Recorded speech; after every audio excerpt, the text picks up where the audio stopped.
Baik, bismillahirrahmanirrahim. Assalamualaikum warahmatullahi wabarakatuh.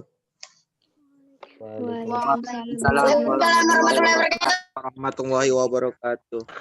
Hari ini kita akan belajar vektor. Saya mulai dari definisi awalnya ya, definisi awal vektor.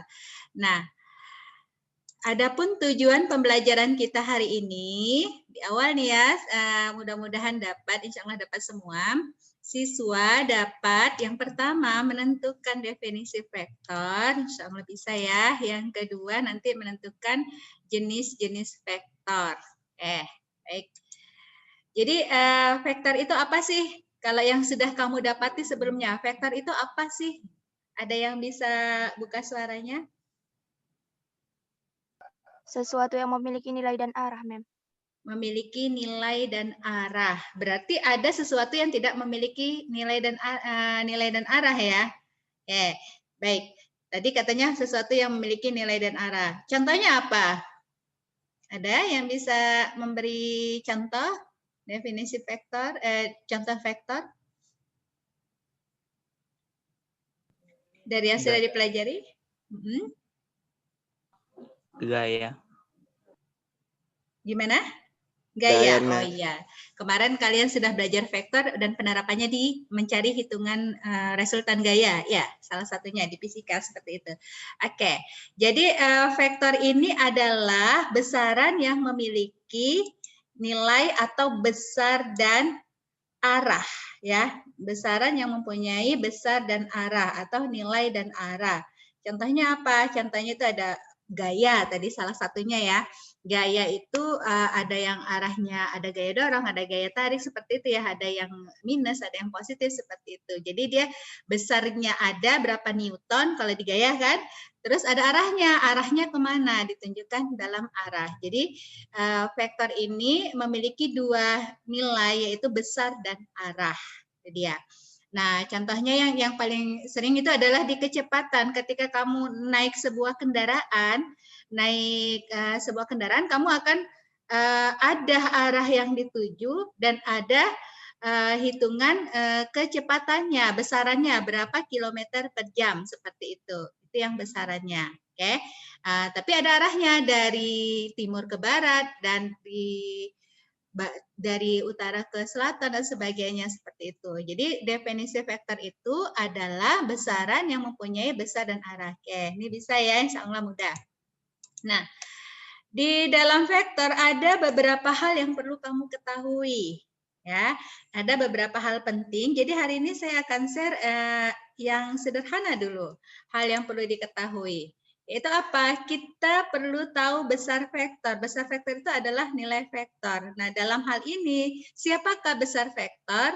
Besar vektor itu adalah panjang vektor. Misalnya, kalau dari Medan ke tebing tinggi, di situ adalah vektor. Saya pergi dari Medan ke tebing tinggi. Nah, jarak antara Medan dan tebing tinggi kurang lebih 80 km. Misalnya seperti itu kan. 80 km. Nah, 80 km itu merupakan besarnya, nilainya. Sedangkan arahnya adalah dari Medan ke tebing tinggi. Jadi, nah yang dimaksud dengan besar vektor tadi adalah panjang vektor. Panjang vektor itu adalah jarak dari Medan ke tebing tinggi. Jaraknya, kilometernya, 80 kilometernya. Seperti itu. Itu yang namanya besar. Oke. Jadi, kita notasikan ya, kita sepakati besar vektor itu adalah panjang vektor. Oke, bisa ya sampai di sini. Kemudian yang perlu diketahui berikutnya adalah arah vektor. Nah, kita belajar vektor nih secara matematis sekarang, secara matematis. Arah vektor itu ditunjukkan adalah kalau kita kan taunya dari Medan tebing tinggi. Arah selalu ada anak panah, ada pangkal awal dari pangkalnya itu awal, kemudian ujungnya tebing tinggi. Itulah tanda panahnya. Seperti itu ya. Itu menunjukkan ada arah. Nah, secara matematis nanti arah vektor bisa kita lihat berdasarkan apa arahnya. Kita akan punya suatu titik pangkal, yang dia terhadap bidang datar. Jadi terhadap bidang datar sumbu X, kita anggap ini bidang datar yang garis horizontal kan sumbu X. Nah, sudut yang dibentuk dari Sumbu X itulah menyatakan arah. Makanya ketika suatu navigasi, ketika kamu berada di tengah lautan atau di tengah angkasa sana, kamu akan dapati oh arah berapa. Kita kan nggak bisa lagi, tidak ada rambu-rambu lalu lintas di sana. Yang ada adalah arah navigasinya berdasarkan derajat, berapa derajat dari utara, berapa derajat dari titik ini, seperti itu kan. Nah, arah akan berpatokan kepada sudut derajat dari bidang dari garis horizontal tadi, bidang datar horizontal tadi, seperti itu.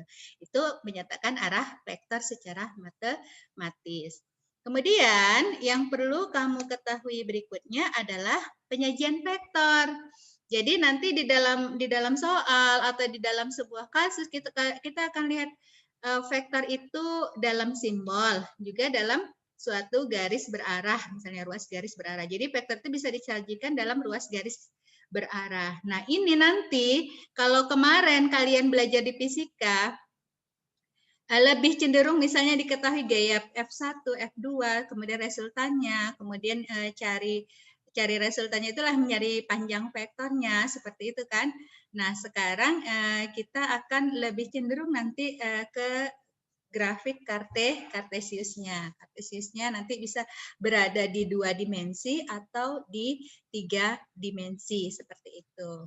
Nah, jadi vektor nanti disajikan dalam bentuk ruas garis berarah. Oke, penyajian vektor. Sampai di sini bisa ya, Nak ya? Bisa ya, ini yang perlu diketahui awal dasarnya. Kemudian, nah, gambar vektor. Gambar vektor itu seperti apa penyajiannya? Gambar vektor itu kita selalu punya titik pangkal. Titik pangkal, ada titik ujung. Nih, garis merah ini adalah vektor dari pangkal ke ujung. Nah, 45 derajat ini terhadap bidang datar sumbu X menyatakan nanti arahnya berapa? 45 derajat dari titik pangkal garis horizontal. Nah, AB dikatakan vektor AB, ditulis vektor AB. Nah, penulisan vektor AB ini bisa dia simbolnya itu dengan huruf U kecil, seperti ini garis bawah, atau di atasnya, atau dari A ke B tanda panah di atasnya. Ya, di sini kita akan dapati A itu sebagai titik pangkal, B itu sebagai titik ujung. Paham ya di sini ya? Jadi kamu harus paham nih, mana pangkal, mana ujung. Akan berbeda nilai, berbeda vektornya, nilainya sama, walaupun nilai sama, vektor AB dengan BA, karena arah berbeda kan. Hati-hati ya, nanti kita akan pelajari lebih lanjut lagi. Baik, yang berikutnya, notasi penulisan vektor. Di sini ada 3 penulisan vektor. Yang pertama dia bentuk kolom.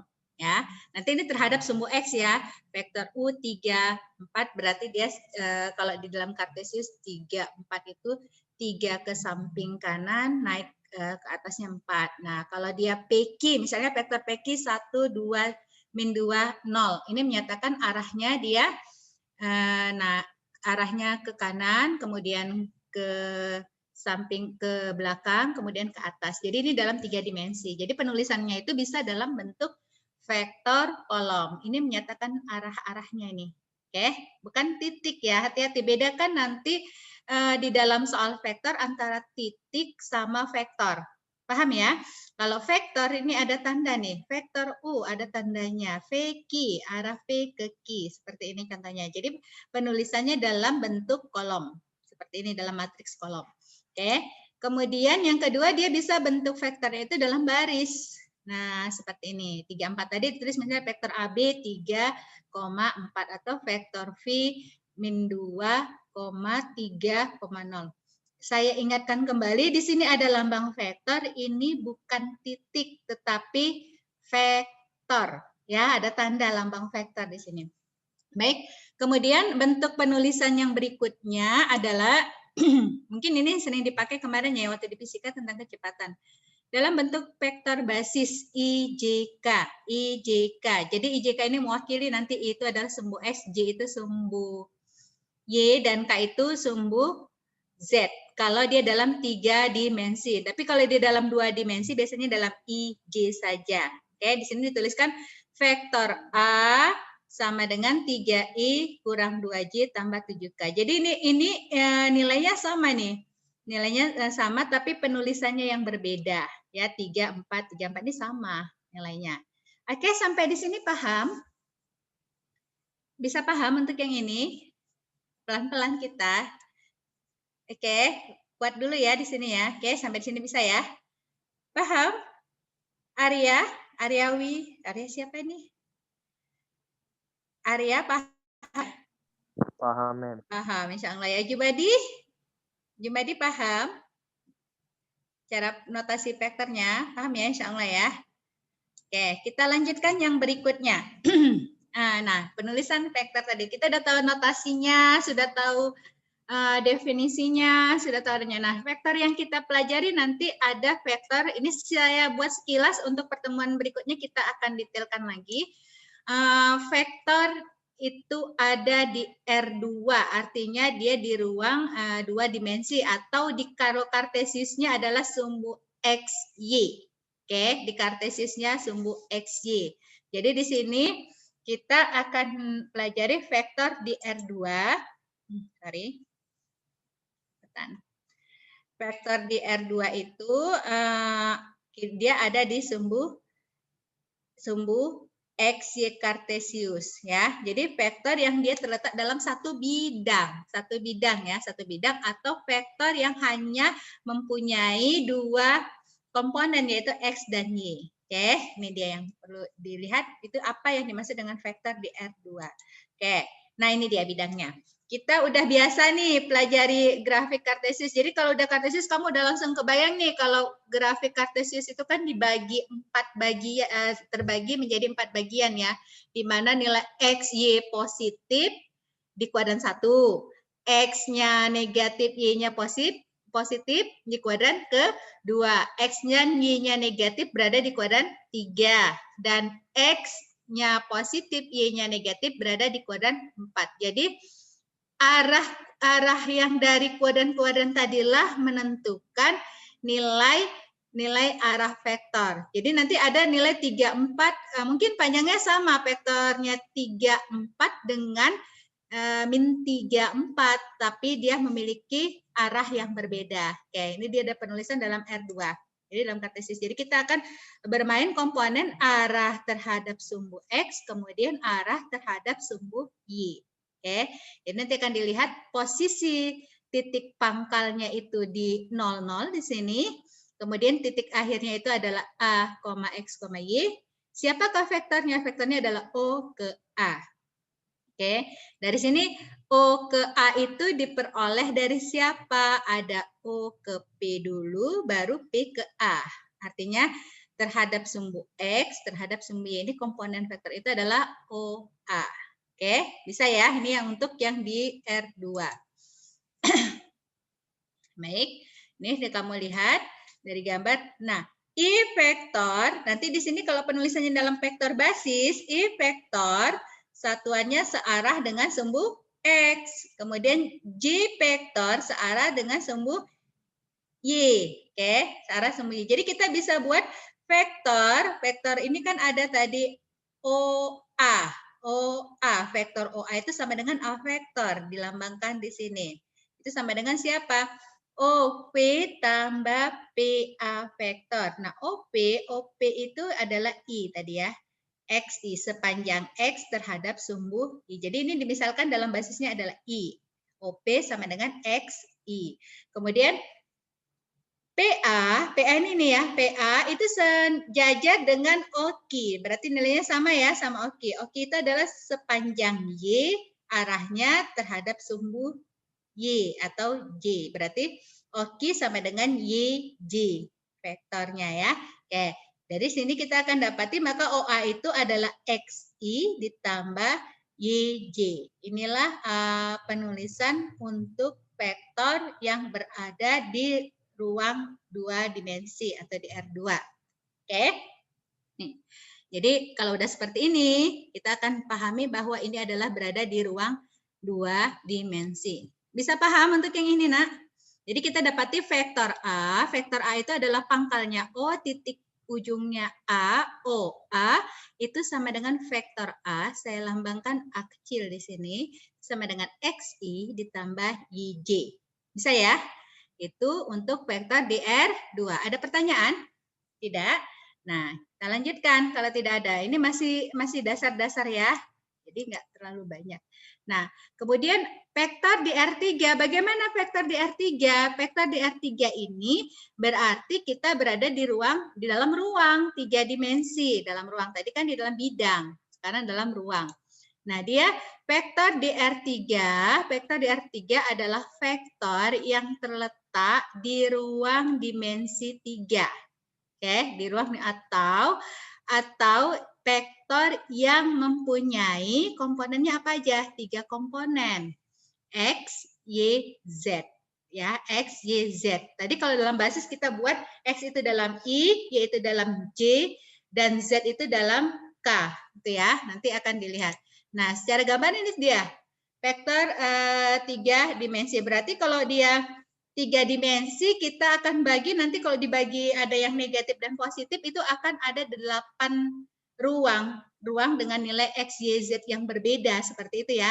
Nah, 8 ruang itu namanya oktan kalau di dalam ruang 3 dimensi. Oke, sekarang kita lihat.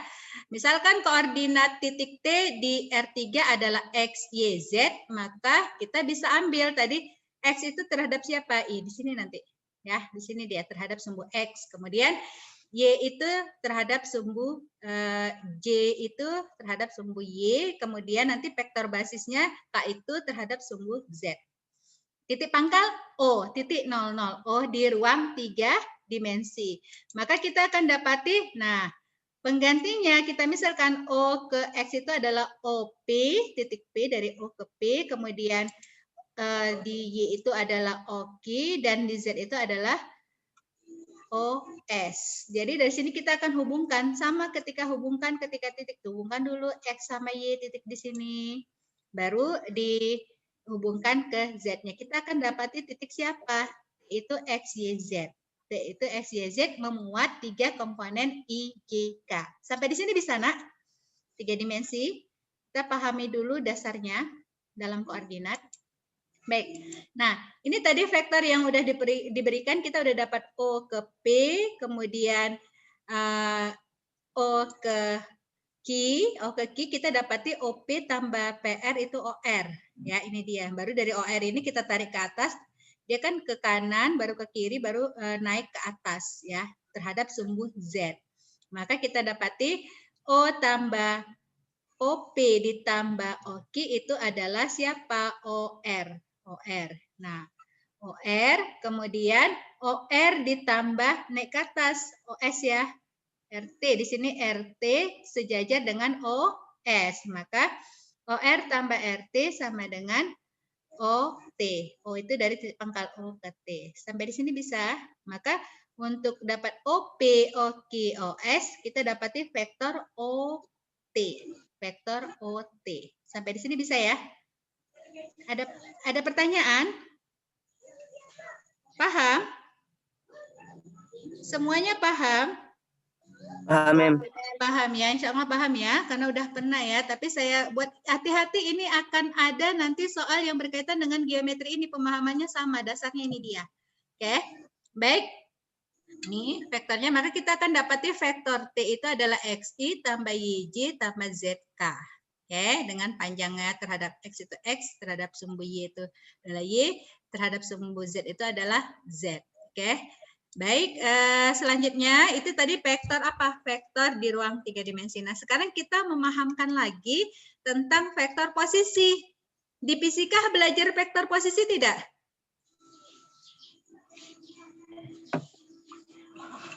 Suaranya? Nah, vektor posisi itu tadi secara tidak langsung sudah kita bahas di komponen dasar yang tadi ya, di sumbu di koordinat bidang dan koordinatnya ruang 3 dimensi yang tadi yang sebelumnya di R2 sama R3. Makanya itu dulu saya jelaskan secara posisinya ya. Jadi saya tidak ada hitungan dulu di awal tadi supaya paham dulu konsepnya, oke? Nah, vektor posisi. Sekarang kita masuk vektor posisi. Jadi vektor posisi ini bisa dia berada di dalam ruang atau nanti dalam contoh kasus dia ada suatu bidang tertentu dengan menetapkan posisi pangkalnya dengan nilai tertentu juga. Jadi vektor posisi itu apa?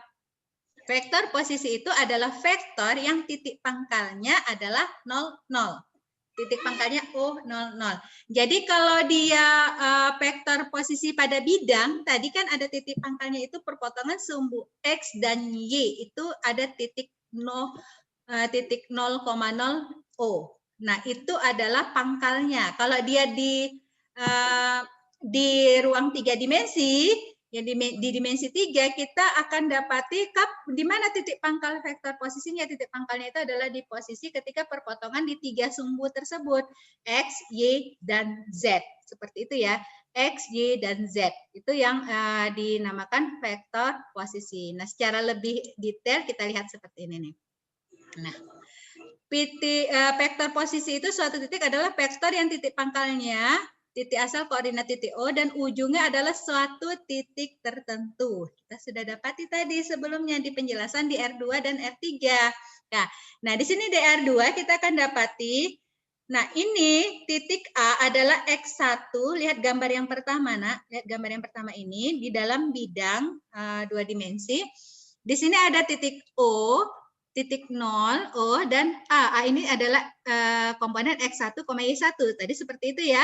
Oke, nah vektor OA ini vektor OA dari O ke A itu dinamakan vektor posisi titik A yang dinyatakan dalam A vektor atau lambangnya seperti ini. A vektor di atas tandanya atau di bawah tandanya sama saja, ya.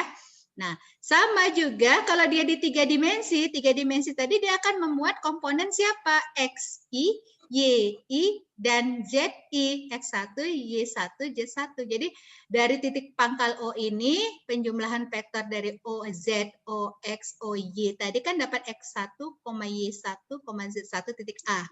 Ini adalah OA itu vektor posisinya adalah A, jadi sama. Jadi dia di ruang 3 dimensi berarti di ruang 3 dimensi berarti memuat I, JK. Kalau di 2 dimensi I sama J saja, X, Y aja komponennya. Ini namanya vektor posisi. Bisa ya? Oke. Nah, sekarang di vektor posisi itu, nah kalau seandainya ada suatu vektor ini non posisi, berarti dia tidak berada di dalam ruang 3 dimensi. Misalnya di contoh kasus nanti kita akan dapati suatu geometri misalnya bentuk segitiga, persegi panjang. Nanti kita akan banyak ke situ mengulas vektornya, analisisnya ya. Nah, sekarang kita akan lihat di sini. Nah, di sini ada segitiga OAB. Di sini kan tidak memuat Kartesius ya, tidak memuat grafik Kartesius. Tapi kita bisa memposisikan, kita punya vektor posisinya ini adalah dari pangkal O. Jadi dari pangkal O ini kita punya vektor siapa? OA dan OB. Kita bisa tentukan nilai AB. OA dan OB. Kalau kita lihat pangkal dari AB, ini pangkalnya kan A. Maka AB itu kalau kamu jalan ke suatu tempat, kamu menuju dari titik A ke B, kalau mau jalan dari titik A ke B, maka kamu akan jalannya harus melalui misalnya O, maka kamu akan jalan kemana? A ke O, baru O ke B. Seperti itu kan? Dalam vektor. Jadi dari A ke B ada jalan, dia A ke O ke B. Sedangkan kita punya vektor posisi O ke A itu adalah A vektor, B, O ke B itu adalah B vektor. Nah, kalau suatu vektor, dia arah berlainan ya. Kalau dia OA adalah A vektor, maka AO adalah siapa? Arahnya sudah dikasih negatif. Lawannya kan, min A vektor. Nah, nanti kita akan ketemu dengan kasus yang seperti ini. Apa yang kita lakukan? Nah, perhatikan vektor AB. AB tadi adalah, AB adalah OA tambah AB sama dengan OB. Benar ya? OA tambah AB sama dengan OB. Benar ya? Kita mau cari AB nih. Berarti OA sama dengan A vektor. OB sama dengan B vektor. Maka AB vektor sama dengan siapa? B vektor kurang A vektor. Jadi nanti sebelumnya mungkin di fisika kamu udah belajar aturan segitiga. Kita akan detailkan lagi nanti. Kita akan dapati hubungan vektor AB pada vektor posisi O, pangkalnya O, terhadap O, pangkal terhadap O, maka AB itu sama dengan B vektor dikurang A vektor. A ke B, berarti B vektor kurang B A vektor. Saya nanti PQ vektor, maka PQ, Q ujungnya siapa? Q kan, berarti Q vektor kurang V vektor. Ya, jadi nanti akan dapati AB berarti B vektor dikurang. Kalau BA berarti A vektor dikurang B vektor. Sampai di sini bisa? Bisa, Vektor Mem. posisi? Bisa ya, insya Allah bisa ya. Jadi kita lihat pangkalnya. Ini. Oke, ini yang vektor posisi. Kita ambil contoh. Contoh untuk vektor posisi adalah, kita lihat ya vektor posisinya. Titik A adalah 4,1. Berarti vektor OA, vektor posisi A atau A1 kita bisa tuliskan dalam ini titik kan, tapi posisinya adalah 4,1. Ini dalam penulisan apa ini? Kolom, vektor kolom ya. Jadi posisinya itu artinya 41 di sini titik di sini kan 4,1, tapi ketika kamu sudah nulis vektor artinya apa? 4 satuan ke arah sumbu X, 1 satuan menuju sumbu Y positif. Ya, jadi berbeda arti titik A dengan A vektor atau A vektor. Oke, itu yang dimaksud dengan vektor posisi. Karena dia dipangkal dari O. Nah, sama kejadian untuk vektor posisi titik B, 2,4. Adalah OB vektor sama dengan B vektor, ini 2I tambah 4J. Ini penulisan dalam basis, jadi artinya sama. Kalau kamu tulis dalam kolom juga sama. Oke, nah OB berarti artinya vektor posisi B ini posisinya itu berada 2 satuan ke arah X positif, 4 satuan ke arah Y yang positif. Maka ditulislah 2I tambah 4J. Itu untuk vektor posisi. Oke, siap? Oke, satu lagi untuk pertemuan yang terakhir, pertemuan hari ini. Yang terakhir yang perlu kamu ketahui, jadi kita ulas ininya dulu ya, dasar vektornya dulu, adalah panjang vektor. Oke. Panjang vektor tadi adalah nilai vektor ya. Panjang vektor adalah besar vektor. Kalau dia di dalam 2 dimensi, ini dilambangkan biasanya dengan nilai mutlak ya, selalu dengan nilai mutlak, harga mutlak. Artinya kalau yang namanya panjang tidak ada arah, nilainya adalah mutlak, positif ya. Oke. Nah, sekarang kita pelajari panjang vektor di R2. Berarti dia memuat komponen A1, A2 ini adalah X1, X terhadap sumbu X terhadap sumbu Y. Maka panjang vektornya bisa kita tentukan pakai Pitagoras. Ya, Pitagoras. Panjang vektor A adalah A1 kuadrat tambah A2 kuadrat. Kalau mengingatnya susah, kamu ingat aja, oh iya A1 itu adalah X kuadrat ditambah Y kuadrat. Kalau dia di R2. Nah, akan mengikut untuk yang di R3. Panjang vektor di R3 adalah apa? X, Y, Z ya. Ini komponennya X, Y, Z. Maka kamu akan dapati panjangnya itu adalah akar dari X kuadrat tambah Y kuadrat ditambah Z kuadrat. Oke, bisa ya untuk menentukan panjangnya. Hari ini dasarnya kita sampai ke panjang. Baik, satu contoh di sini. Panjang vektor dari, nah ini ada vektornya kalau diminta A, panjang vektor A 34 berarti 3 kuadrat tambah 4 kuadrat sama dengan akar 25, berarti sama dengan 5. Panjang vektor B, berarti ini V, ini panjang vektor B, 2I tambah J kurang 2K, ini hasilnya adalah 2 kuadrat tambah 1 kuadrat tambah min 2 kuadrat diakarkan. Maka panjangnya adalah 9 atau 3 satuan. Bisa ya? Nah, satu lagi berkaitan dengan panjang vektor, kita akan ketemu nanti dengan vektor satuan. Vektor satuan itu adalah suatu vektor yang panjangnya 1. Yang panjangnya 1. Jadi untuk mendapatkan panjang vektor satuan itu, apa yang kita peroleh? Ya, kita lihat dulu. Vektor satuan tadi kan dilihat ada yang searah sumbu X, Y, dan Z. Maka kita akan punya komponen I, J, K. Jadi kalau ini, kalau ada vektornya itu 1, 0, 0, panjangnya pasti 1 ya. J itu 0, 1, 0 berarti 1. K itu 0, 0, 1, panjangnya 1 ketika dicari dalam I, J, K. Nah, Ada lagi vektor satuan suatu vektor. Jadi kita bisa tentukan juga vektor suatu. Misalnya ada vektor nih, A sama dengan A1I ditambah A2J tambah A3K. Maka untuk mencari vektor satuannya, vektor tersebut dibagi panjang vektornya. Jadi ini E vektor A ini dinyatakan vektor satuan. Ya, vektor satuan. Vektor satuan itu adalah vektornya dibagi panjang vektornya. Maka akan menghasilkan panjang satu kalau kita cari secara nilai besar panjangnya. Oke, ini rumusnya. Ini gimana? Nah, dicontoh. Gimana soal contoh kasus soalnya? Contoh kasus soalnya seperti ini. Vektor satuan dari vektor.